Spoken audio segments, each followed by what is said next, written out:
Ano nga ba ang pagkakaiba ng trabaho sa Saudi kumpara dito sa bansang Taiwan? Bago nga pala lahat, ako si Ranrick, OFW dito sa Taiwan. Yun nga, dahil sa ngayon wala tayong overtime, lumabas muna ako sa dorm at ako'y nagpahangin. Sa likod ng dorm meron kaming park. Nag-exercise ako at pahangin lang. Eto, trying hard, pinipilit kung makakailan. Lumalaki na nga pala yung aking tiyan, kailangan ko na magpapawis. Yun nga pala yung pagkakaiba ng trabaho sa Saudi, unlike dito sa Taiwan. Sa Saudi, madali ang trabaho.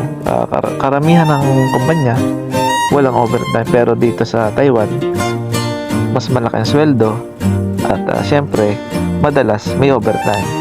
Ganito naman pala pagka walang ginagawa at walang overtime, syempre, pag naboboring, gala-gala lang o kaya naman exercise lang.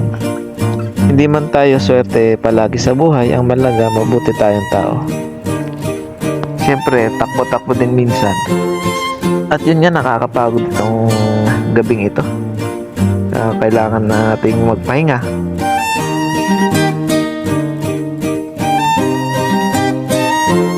At yun nga, naisipan ko magpalamig muna, punta muna akong McDo.